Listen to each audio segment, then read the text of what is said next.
नमस्कार दोस्तों, स्वागत है आप सभी का आशा ट्रस्ट के YouTube चैनल आशा एजुकेशन में। दोस्तों, सी प्रोग्राम प्रैक्टिकल की इस वीडियो सीरीज का ये 4th वीडियो है। इस वीडियो सीरीज में हम सी लैंग्वेज के प्रैक्टिकल पोर्शन को कवर कर रहे हैं। सी लैंग्वेज के थ्योरेटिकल पोर्शन के लिए एक दूसरी वीडियो सीरीज जो कि सी प्रोग्रामिंग लैंग्वेज के नाम से है, उसमें थ्योरेटिकल पोर्शन कवर किया गया है। उसका लिंक आपको डिस्क्रिप्शन में मिल जाएगा, आप वहां से थ्योरेटिकल पोर्शन को देख और पढ़ सकते हैं।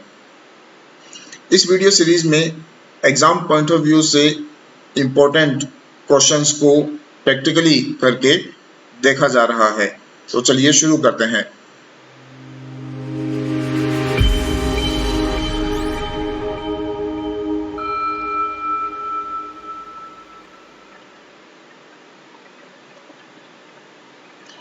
दोस्तों, एक फाइल मैंने पहले से बनाकर और सेव करके रखी है और इस फाइल के अंदर जो क्वेश्चन है वो मैंने कमेंट लाइन के रूप में टाइप करके रखा है ताकि इस क्वेश्चन को पढ़ने और समझने में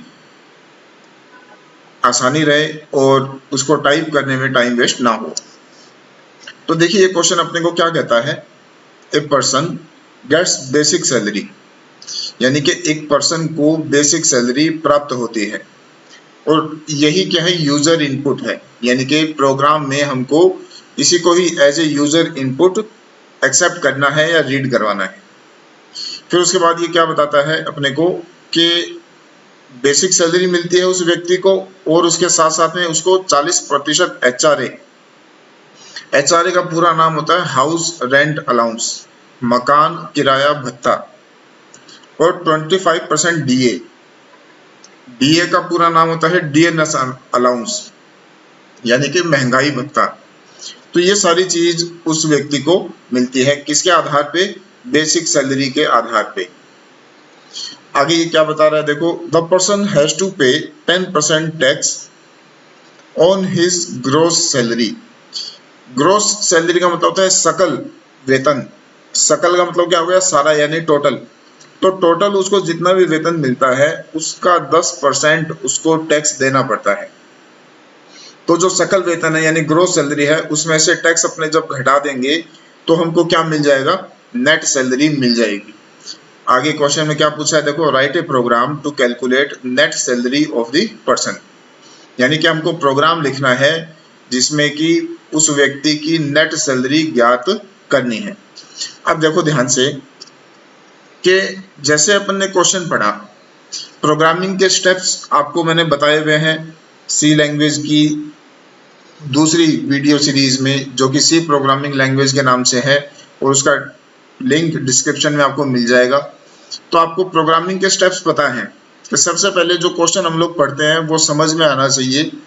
उस प्रॉब्लम को सोल्व करने के लिए किन किन चीज़ों की ज़रूरत रहेगी वो सारी हम लोग कैलकुलेट करेंगे या उन सबको अपने माइंड में बनाएंगे। उसके बाद में क्या करते हैं, अपने एल्गोरिदम और फ्लो चार्ट तैयार करते हैं। तो यहाँ अपने को देखो क्या कहा गया है, व्यक्ति को एक तो बेसिक सैलरी मिलेगी, 40% एचआरए मिलेगा और 25% डीए मिलेगा। ये तीन चीजें उसको मिलेगी और उसके आधार पे अपने क्या कैलकुलेट करेंगे, ग्रॉस सैलरी। ग्रॉस सैलरी में से जो टैक्स है वो उसको देना पड़ेगा, यानी ग्रॉस सैलरी में से टैक्स कम हो जाएगा और कम हो जाने पे उसको क्या प्राप्त हो जाएगी, नेट सैलरी प्राप्त हो जाएगी। तो अब इस क्वेश्चन के अनुसार अपने को प्रोग्राम बनाना है। तो चलिए शुरू करते हैं। Hash include stdio.h hash include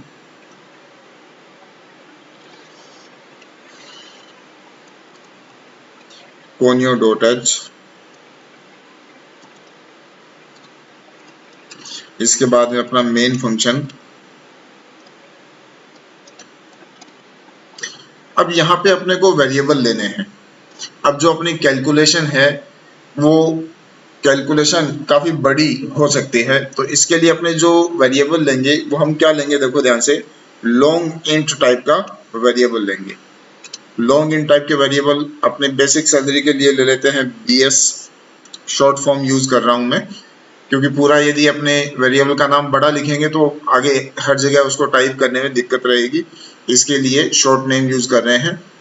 और बेसिक सैलरी हो गया BS, और फिर HRA DA, और फिर अपने को क्या कैलकुलेट करना है, ग्रोस सैलरी यानी कि कोमा GS ग्रोस सैलरी, फिर उसके बाद में टैक्स, और फिर अपने को क्या मिल जाएगा, नेट सैलरी। तो ये इतने सारे वेरिएबल अपने को लेने हैं। अब ये तो क्या है, वो सारे वेरिएबल हमको डिक्लेयर करने पड़ते हैं जो कि प्रोग्राम में हमको यूज करने हैं। अब आगे देखिए इसको अपने कैसे और प्रोग्राम को कंप्लीट करते हैं। हम प्रिंटअप के अंदर मैसेज प्रिंट करवाते हैं कि एंटर बेसिक सैलरी, कि व्यक्ति की बेसिक सैलरी इनपुट कीजिए और अपने स्कैनफ की हेल्प से बेसिक सैलरी को रीड कर लेंगे। तो %, अब देखिए लॉन्ग इंट है ना, तो लॉन्ग इंट के लिए अपने और क्या कंट्रोल स्ट्रिंग यूज करते हैं, %LD comma address of BS। अब ये देखो ध्यान से देखने और समझने वाली बात है कि वेरिएबल्स तो हमने इतने सारे लिए हैं, लेकिन रीड कितने को करवाया है, रीड सिर्फ एक को ही करवाया है। बाकी सारी अपने कैलकुलेशन करेंगे, बाकी सब चीजों को अपने फॉर्मूला अप्लाई करके ज्ञात करेंगे, कैलकुलेट करेंगे। यानी कि इनपुट एक ही चीज का लेना है, बेसिक सैलरी का, बाकी सारी चीज इस बेसिक सैलरी के बेस पे हम कैलकुलेट करेंगे। अब वो कैसे करेंगे वो देखिए आप ध्यान से। तो सबसे पहले HRA कैलकुलेट कर लेते हैं। HRA का क्या बताया हुआ है अपने को, कितना परसेंट है, 40%। किसका 40% है, बेसिक सैलरी का। तो फॉर्मूला आपने कैसे लिखेंगे, देखिए ध्यान से कि बेसिक सैलरी गुणा 40 भाग 100। तो इस तरीके से जो भी अपनी बेसिक सैलरी इनपुट की जाएगी यूजर के द्वारा, उसका 40% कैलकुलेट हो जाएगा और वो कैलकुलेट होके कहाँ चला जाएगा, HRA नाम के वेरिएबल में चला जाएगा।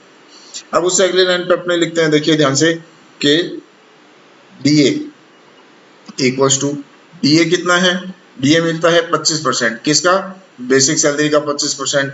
वही सेम अपने को फॉर्मूला यहाँ अपने अप्लाई करना है कि बेसिक सैलरी गुना 25 और भाग 100।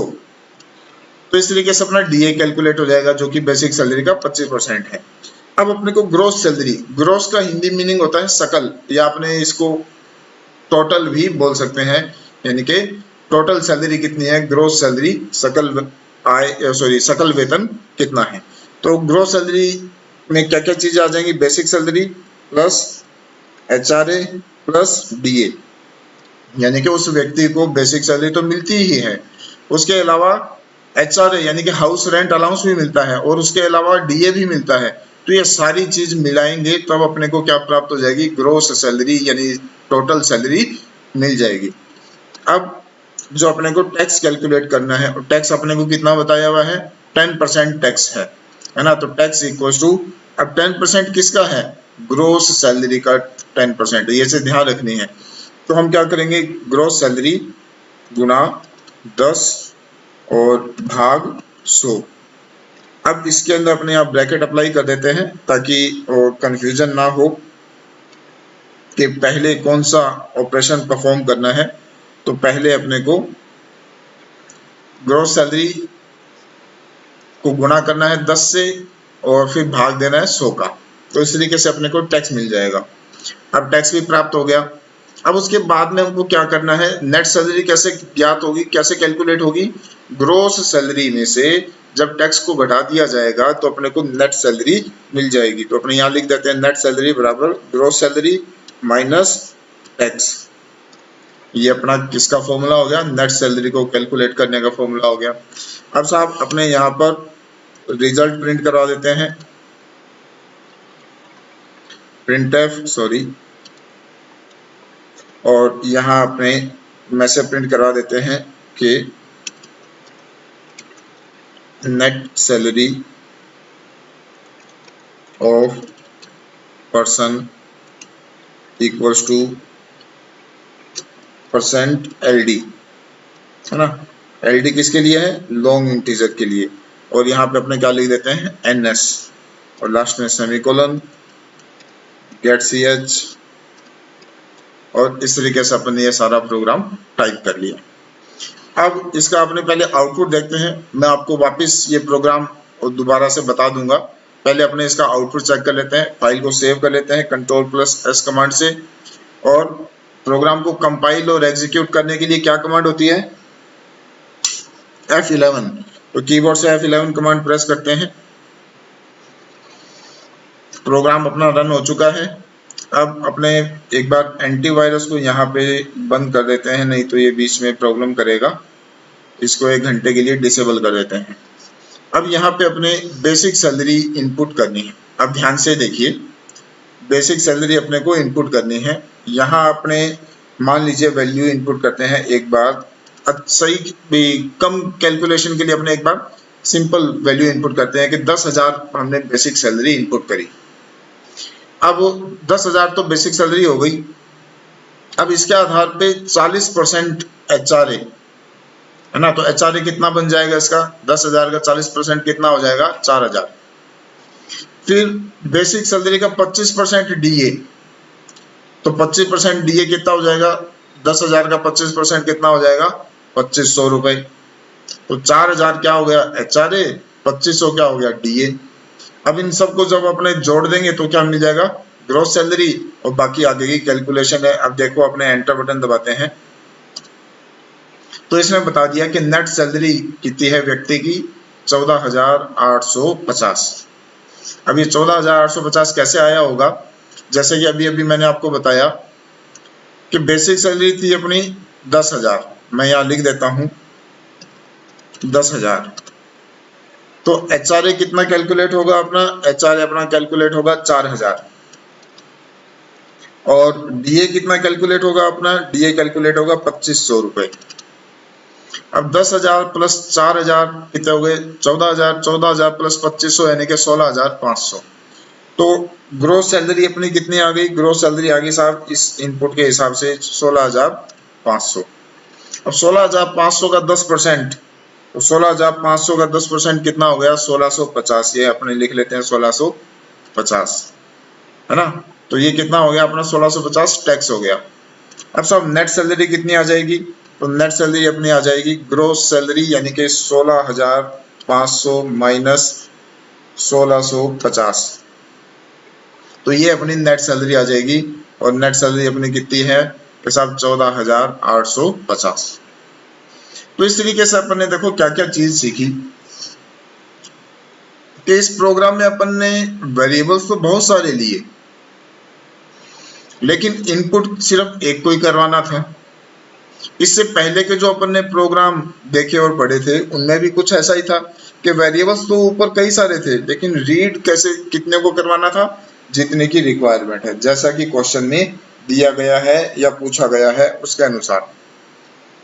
इसीलिए प्रोग्रामिंग का सबसे पहला स्टेप क्या है कि प्रोग्राम को या प्रॉब्लम को अच्छे से पढ़ना और समझना भी हमको क्या पूछा गया है और कैसे अपने को कैलकुलेशन करनी है। वो सारी पिक्चर पहले माइंड में क्लियर होनी चाहिए, तब हम लोग क्या बना पाएंगे? एक प्रोग्राम बना पाएंगे।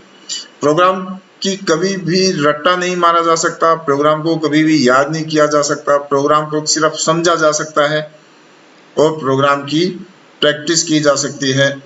और जो लॉजिक है वो आपका क्लियर होना चाहिए माइंड में कि साहब हमने पहले क्या कैलकुलेट किया, फिर अपना रिजल्ट क्या बन सकता है, फिर उसके आगे अपने को क्या कैलकुलेशन करनी होगी।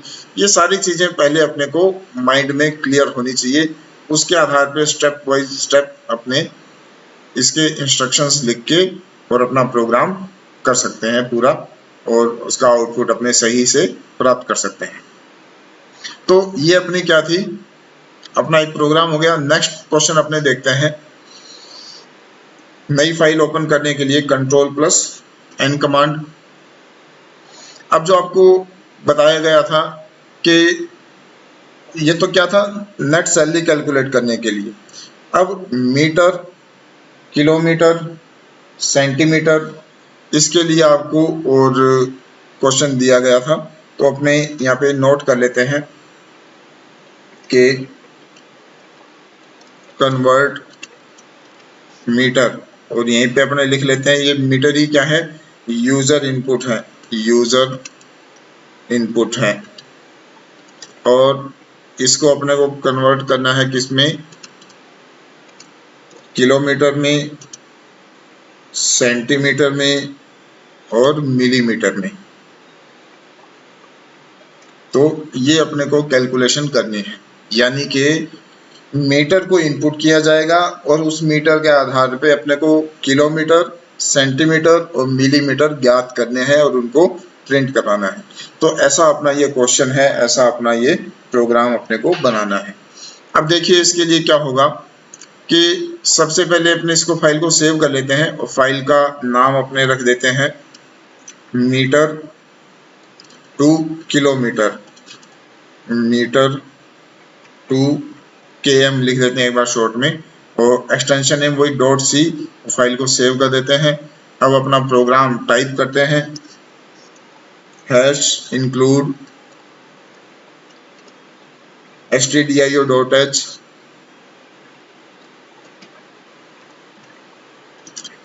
और हैश इंक्लूड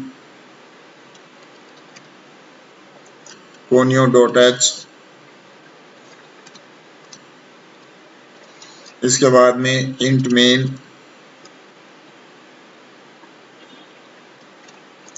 अब यहां देखो ध्यान से कि वेरिएबल्स क्या क्या लेने हैं। तो वेरिएबल्स के लिए यही सारी चीजें अपने को चाहिएंगी। तो यहाँ भी अपने वेरिएबल का जो डाटा टाइप है वो क्या रखेंगे, लॉन्ग इंट रखेंगे, क्योंकि अपनी जो कैलकुलेशन है वो काफी बड़ी हो सकती है। तो अपने यहाँ पे लॉन्ग इंट डाटा टाइप के वेरिएबल्स लेंगे। तो यहाँ लिखते हैं metre, comma kilometre, comma millimetre, sorry पहले अपने सेंटीमीटर लिख लेते हैं, सेंटीमीटर फिर कोमा मिलीमीटर। तो इस तरीके से अपने ये सारे वेरिएबल्स ले लिए। अब साहब अपने डेटा इनपुट करवाते हैं, उसके लिए मैसेज प्रिंट करवाएंगे। पहले printf, क्या मैसेज प्रिंट करवाना है कि एंटर मीटर, और इस तरीके से ये मीटर को इनपुट करने के लिए मैसेज प्रिंट करवाया। अब अपने scanf लिख लेते हैं, scanf में अपने और %ld, ld किस लिए है, क्योंकि अपना जो डाटा टाइप है वो लॉन्ग इंट है, उसके लिए %ld का यूज करते हैं। अब यहाँ पे एड्रेस ऑफ meter मीटर, और ये अपन ने scanf स्टेटमेंट लिख लिया। अब साहब अपने को फॉर्मूला अप्लाई करना है, किलोमीटर बराबर। अब देखो ये आपको याद होगा, बहुत ही बेसिक चीज है, बेसिक कैलकुलेशन है कि मीटर दिया गया है और मीटर को किलोमीटर में कन्वर्ट करना है, बदलना है। तो हम क्या करेंगे, मीटर में 1000 का भाग दे देंगे तो अपने को क्या मिल जाएगा, किलोमीटर मिल जाएगा। मीटर में 1000 का भाग देने पर किलोमीटर मिल जाएगा। कारण क्यों मिल जाएगा, क्योंकि हम ये जानते हैं कि साहब 1000 मीटर बराबर होता है किसके, 1 किलोमीटर के।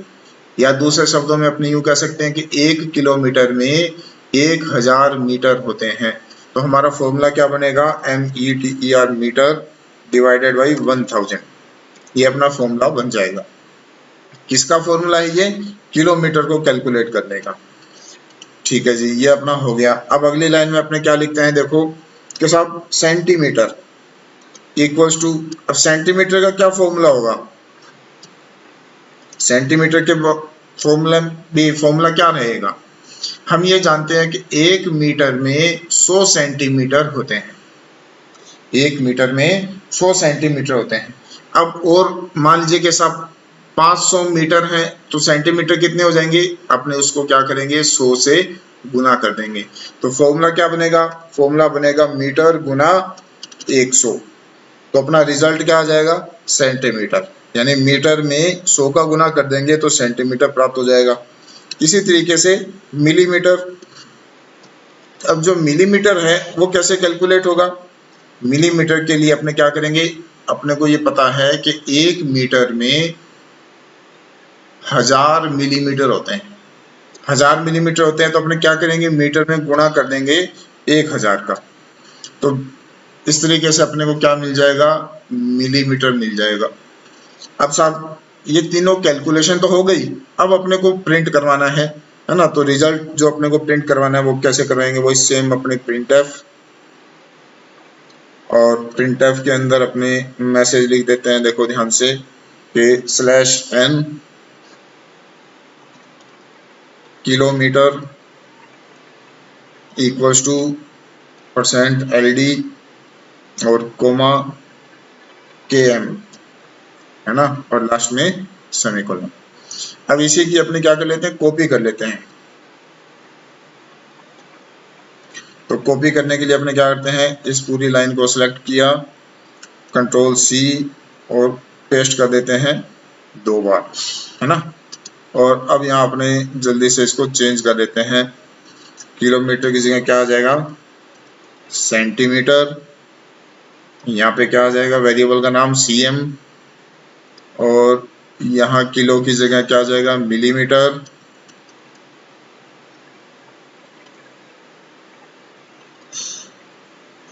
और यहाँ पर क्या आ जाएगा, mm, है ना, मिलीमीटर के लिए। अब साहब अपने क्या लिख देंगे, गेट ch और ये अपना सेमीकोलन। तो अपन ने इस तरीके से ये प्रोग्राम टाइप कर लिया है। अब इस प्रोग्राम को अपने रन करवा के देखते हैं, इसको एग्जीक्यूट करके देखते हैं। तो पहले सेव कर लेते हैं, Ctrl+S, रन करने के लिए वही F11। तो इस तरीके से प्रोग्राम अपना रन हो गया। हमको क्या पूछा जा रहा है, एंटर मीटर। अब यहाँ अपने मीटर इनपुट कर देते हैं। अपने यहाँ पे एक बार सिंपल वैल्यूज इनपुट करते हैं ताकि अपने को समझने में आसानी रहे। मैं यहाँ इनपुट करता हूँ 5000, है ना। तो 5000 मीटर मैंने इनपुट किया। तो किलोमीटर कितने हो जाएंगे, 5000 मीटर में किलोमीटर कितने हो जाएंगे, 5 किलोमीटर। सेंटीमीटर कितने हो जाएंगे, 5000 में 100 का गुना कर देंगे, यानी कि 5 लाख। और इसी तरीके से जो मिलीमीटर है वो कितने हो जाएंगे, 50 लाख। तो मैं एंटर बटन प्रेस करता हूँ, तो ये अपने को दिखाई दे रहा है कि किलोमीटर कितने आ गए साहब अपने 5, सेंटीमीटर कितने आ गए, ये 5 लाख, और मिलीमीटर कितने आ गए, ये 50 लाख। तो इस तरीके से हमने मीटर इनपुट किया और उस मीटर के आधार पे किलोमीटर, सेंटीमीटर और मिलीमीटर को ज्ञात किया। अब कोई दूसरा इनपुट देके देखते हैं, फिर से इसको रन करवाते हैं। रन करवाने के लिए वही F11, है ना, और अब वैल्यू इनपुट करते हैं। वैल्यू इसमें इनपुट कर देते हैं कि 7, कुछ भी मान लो के साहब अपन ने ये वैल्यू इनपुट कर दी। तो अब उसका रिजल्ट बता दिया इसने कि साहब किलोमीटर कितने हैं, 78। अब 78 तो है, लेकिन ऊपर जो ये 421 मीटर और थे, इनको इसने हटा दिया। हटा क्यों दिया, क्योंकि हमने डाटा टाइप क्या लिया है, लॉन्ग इंटीजर। तो इंटीजर क्या करता है कि दशमलव के बाद की जो संख्या होती है उसको हटा देता है। इसी वजह से यहाँ पे 78 दिखा रहा है, 78.421 आना चाहिए, वो नहीं दिखाया। कारण क्योंकि हमने लॉन्ग इंटीजर टाइप का डाटा, लॉन्ग इंटीजर टाइप का वेरिएबल लिया था, इस वजह से। तो हमने इस प्रोग्राम में क्या सीखा कि अपने कैलकुलेशन करने के लिए पहले अपने माइंड में और सारी जो फंक्शनैलिटी है वो क्लियर होनी चाहिए। फिर उसी के आधार पे हम क्या करते हैं, ये डिसाइड करते हैं कि वेरिएबल कितने लेने हैं और वेरिएबल का डाटा टाइप क्या होना चाहिए। अब अपने को जरूरत महसूस होती है तो बीच में अपने चेंजेस भी कर सकते हैं, लेकिन पहले प्रोग्राम को पढ़ना और समझना जरूरी है। उसके अनुसार फिर हम आगे का प्रोग्राम आसानी से बना पाएंगे। तो आज के लिए इतना ही। वीडियो आपको पसंद आया है तो इसको लाइक कीजिए, शेयर कीजिए और चैनल को सब्सक्राइब कीजिए, ताकि हम आपके लिए ऐसे ही वीडियो बार बार बनाते रहें और आपको सब कुछ समझ में आता रहे। आज के लिए इतना ही। Thank you.